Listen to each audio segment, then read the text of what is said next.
Well, good afternoon, everybody, or good morning.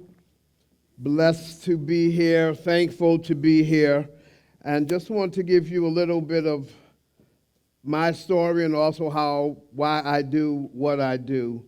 I'm a licensed mental health therapist here in Florida. I've been in private practice for 20 years. I'm also a pastor. I have a church up in the Villages called New Bethel Community Church. First coming here to Florida, I worked for LifeStreams for 7 years. I was a therapist at LifeStreams, and I left LifeStreams and I went to hospice. I worked with hospice as a chaplain, Cornerstone Hospice, for 19 years, and then I moved on to my own practice. But why do I do what I do? One, because I love people. That is why I do what I do. A lot of people say, well, you've been through drugs and whatever, so you must have come from a dysfunctional family. That's not the case. I had two loving parents, working parents, no drugs, no alcohol, no abuse. My dad told me two things: son, you don't go on welfare, you don't take handouts, you get a job and do what you have to do, get your education. My mom, being the mom that she is, she said, son, always treat a woman the way you want to see a man treat me. Second thing she told me, don't depend on a woman to do something for you that you can do for yourself. So that's that cooking, sewing, I got that down. When I was married, I did the cooking. I did the cleaning. So I loved all of that. I'm a New Yorker by trade. It may be some of my words. You may hear that New York thing come out. But younger years, my parents both were academians. And I'm not patting myself on the back, and I'm not saying this to say, oh, look at you, but there's a point to it. My parents are both academians. My dad built houses, and he also ran two clubs at Yale University. He had a club called the Yale Graduate Center, and there was another one called Skull and Bones. Skull and Bones was the elite of the elite. That's where the Bushes went. That's where the Kennedys went. That's where a lot of our politicians went. And we used to have them in our house when they were students. So I've met the Kennedys, I've met the Bushes, I've met a lot of politicians that are now in office or retired because my dad would bring them home. He would just say, these young boys are tired and they're hungry. So he would just call my mother and say, fix some food because I'm bringing them home. But they always told me to get your education. Son, get your education. And I did. My dad, like I said, my dad built houses, and I have two older brothers, older sister. I'm the baby. But he would take me and my brothers out to help him build these houses.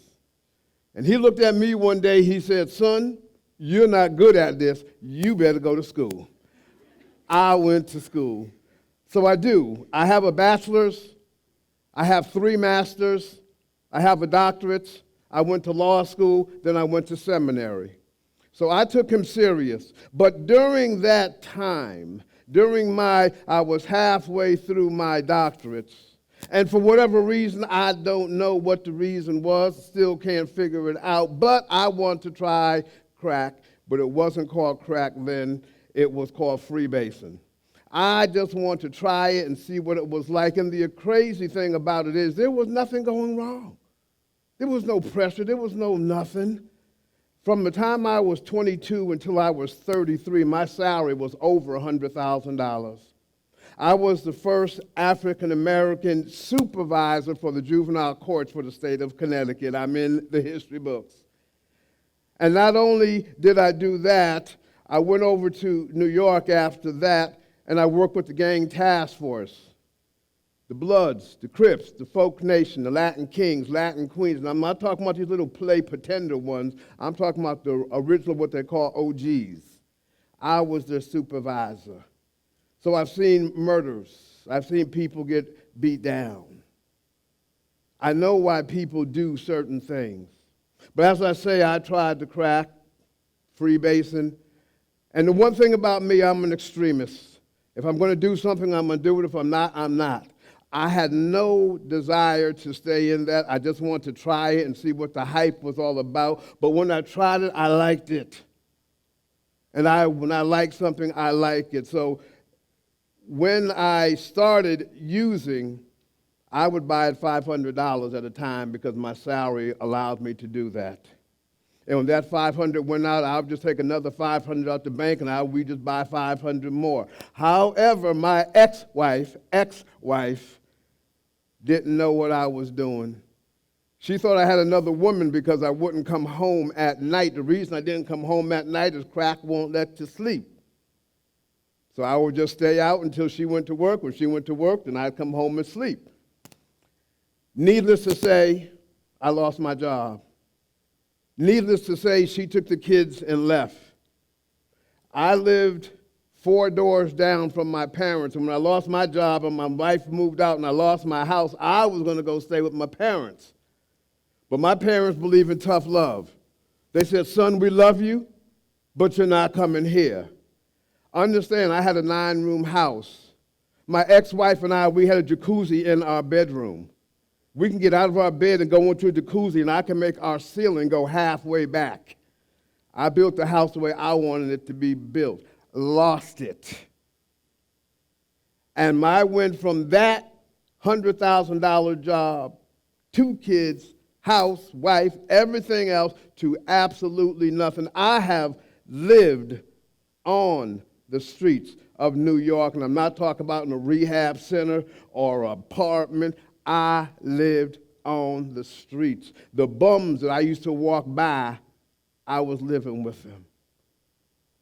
People don't know it. We have two train stations in New York, Grand Central, Penn Central. There are whole communities that live underneath the ground. I'm in whole communities, kids, everything. They decorate the trains, the abandoned trains, they put curtains in and they live on the train. People like me, you just find a warm spot over in the corner. They're called the mole people, M-O-L-E. I live with the mole people.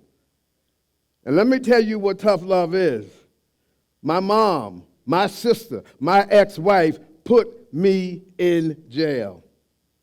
I was never arrested for anything, but they found out what I was doing. They knew a judge. They knew a prosecutor. They put me in Rikers Island for 6 months.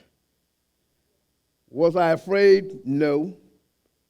Was I a little nervous? Yeah.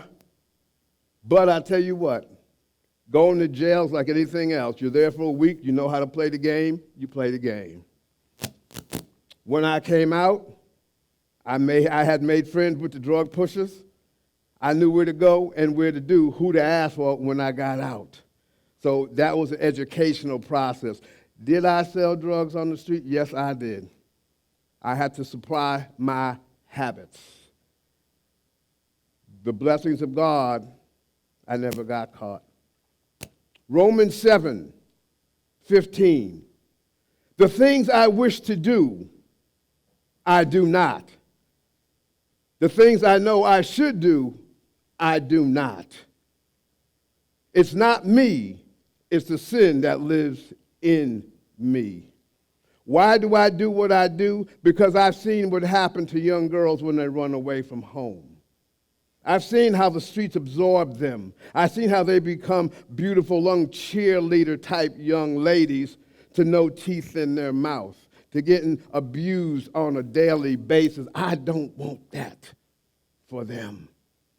I've seen it. I've been a part of it. I work with women who have been abused, and the only love they know is love-making sex. And to them, that's love. That is not love. But they don't know what love is. Are they bad people? No. They just know what they know. like I say, I've been in private practice.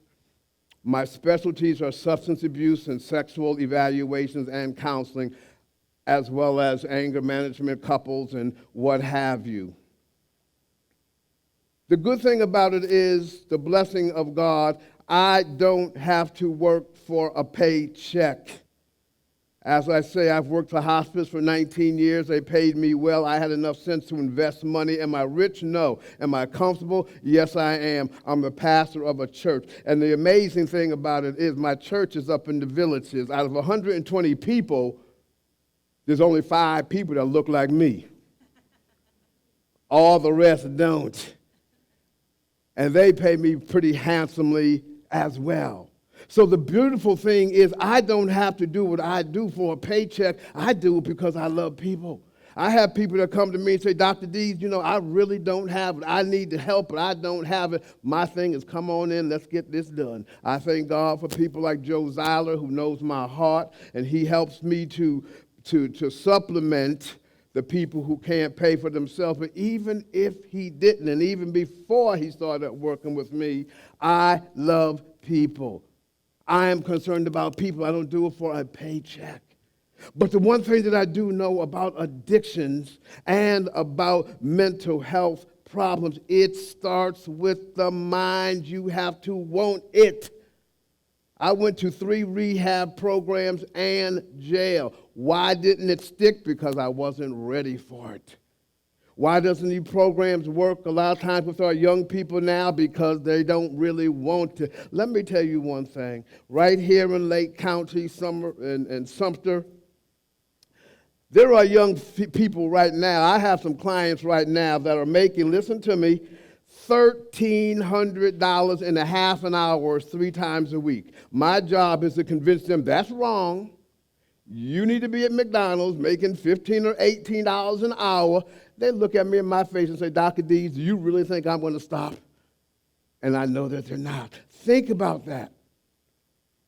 I have clients that are paying their parents' rent and bills. They are paying it, and they're 16 and 17. This is what I work with on an everyday basis. I work with women who have been abused from childhood.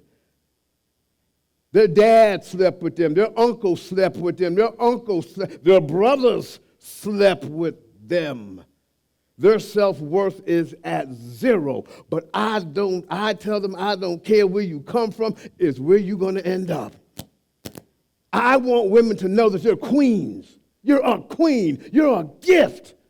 And we men, we have the whole thing backwards because we think that we're the gift. We are not the gift. We receive the gift. And I always tell men, if you treat a queen like a queen, she'll act like a queen. But I have to try to convince that woman and help that woman to understand you're a gift. And what happened to you, you was a victim. I have to try to get into the mindset of a person who can look at his child and say, okay, you're sexually turning me on. I can't get into that mindset, but I don't want to keep going on, so I have to work with that perpetrator. Because if I don't, it goes on. My fight, my struggle, I want people to love themselves, not for somebody else. Love yourself. It begins with a mindset. So we have to understand that in mental health, the hardest thing to break is a habit. When you're used to doing something, to undo that, it's difficult. The thing that scares me now with these young teenagers, they are smoking marijuana now that's odorless and smokeless.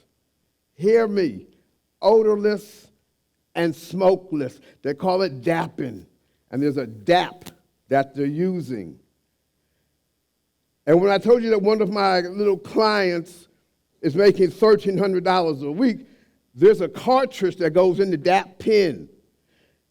I don't know how he did it, but he got a company to believe that he's a company.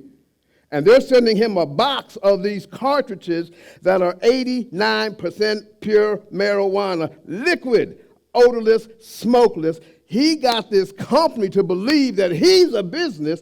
They're sending him a box of 48 cartridges that cost individually $8.99, but he could take them to school and sell it from $25 to $40.